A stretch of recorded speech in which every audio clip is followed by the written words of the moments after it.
Bueno, vamos a avanzar hacia nuestro primer tema.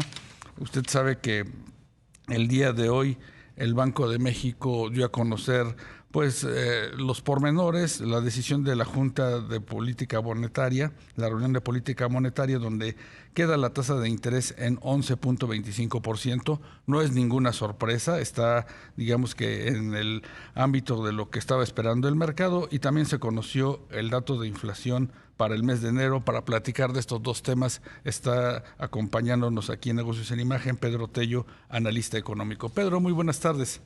Rogelio, ¿qué tal? Muy buenas tardes. Gracias por esta oportunidad para conversar de dos temas que definen el presente y el futuro inmediato del bienestar de los hogares en México. Por supuesto, Pedro, la decisión de política monetaria de mantener por unanimidad la Junta de Gobierno la tasa de interés en 11.25%, ¿qué señales está enviando, Pedro? Bueno, yo diría que envía dos señales fundamentalmente. La primera es que el repunte que han registrado los precios, particularmente desde noviembre pasado hasta el último día del mes de enero, Sí.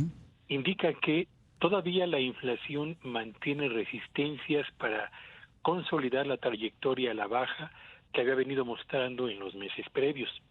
En consecuencia, por séptima ocasión consecutiva, la Junta de Gobierno del Banco de México decide que lo mejor es mantener la tasa de interés en el nivel en el que se encuentra ahora, 11.25%, y permanecer atentos al comportamiento de los dos componentes más importantes de la inflación subyacente, que sigue favorablemente hacia la baja, y la inflación no subyacente, la que mide los precios más volátiles, que se ha convertido, diría yo, en el villano de la historia económica reciente de los precios en México, porque es justamente su comportamiento el que ha impulsado con mayor intensidad el repunte de la inflación desde noviembre pasado. Así que deciden mantener la tasa de interés por este comportamiento que podríamos señalar es atípico de la inflación, y digo Sí. atípico porque su dinamismo es más acelerado de lo que se estaba esperando inicialmente, y consideran que habrá que estar muy atentos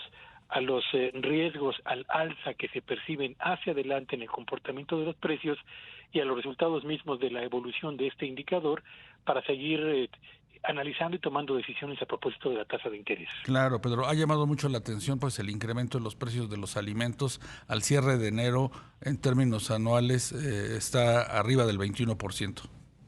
Sí, por supuesto. Yo creo que los precios más volátiles, que son los productos del campo, frutas y legumbres, pero también hay que decirlo, combustibles, particularmente el gas LP y el gas natural, impulsaron durante el mes de enero con mayor intensidad el comportamiento de la inflación.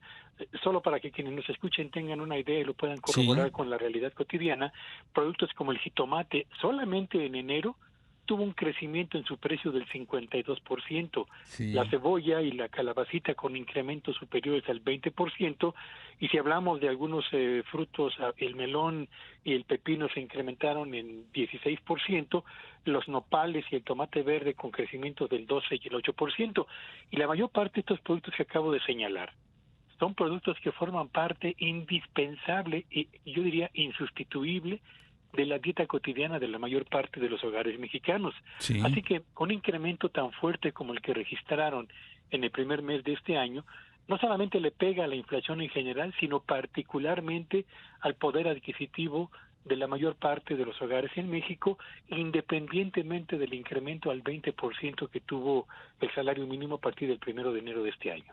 Y aunque no es tema de Banco de México, pero la mala noticia es que quizá las sequías que se están dando en buena parte del país van a ocasionar que sigan altos los precios de los alimentos. Lo ha señalado muy bien, y yo creo que esto nos remite nuevamente al tema del Banco de México en lo que al reporte de la reunión de la Junta de Gobierno del día de hoy se refiere. Por primera vez, y lo quiero subrayar, Sí. por primera vez, entre los riesgos al alza para el impulso o para el comportamiento de la inflación en los próximos meses, han agregado el concepto afectaciones climáticas, Ujú. asumiendo que las sequías que desde la segunda mitad del año pasado se han presentado en buena parte del territorio nacional van a afectar, por una parte, la disponibilidad de agua para las producciones agrícolas y las cosechas de los ciclos subsecuentes, y consecuentemente la oferta de productos alimenticios, que sin duda alguna va a presionar o va a impedir que la inflación aterrice tan rápidamente como lo desearíamos todos. Claro. Y Pedro, ¿y en qué medida pues esta coyuntura de alimentos que siguen creciendo a tasa de doble dígito alto, energéticos, pueden, digamos que, retrasar un escenario de ajuste en la tasa de interés por parte del Banco Central? Bueno, es interesante porque en las proyecciones que hace el Banco de México, correspondientes al comportamiento de la inflación durante el primer trimestre, el segundo y el tercero de este 2024, elevaron el nivel de inflación que se espera respecto al nivel de inflación que habían reportado en la reunión previa. Sí. Esto significa que están esperando que este incremento en el precio de las frutas, las verduras y algunos energéticos frenen un poco más los avances en el combate a la inflación, así que nos espera, diría yo, unos 9 meses de desempeño inflacionario más adverso de lo que originalmente se estimaba y consecuentemente con un impacto, yo diría, más relevante, sobre todo en las familias que están en los niveles de ingreso más bajos y cuyo ingreso se consume fundamentalmente en mayor medida con la compra de alimentos. Sí, la inflación definitivamente, Pedro, pega a los que menos ingresos tienen, que son los que pues destinan una mayor parte pues de su salario a la compra de alimentos. A partir de eso, ¿tú crees que haya presiones adicionales para la revisión de salarios en lo que va a ser la primera y la segunda parte del año? No lo creo. Tengo la impresión de que las autoridades y las empresas serán muy cuidadosas con el manejo de los ajustes salariales, independientemente de lo que se ha decretado de incremento para el salario mínimo.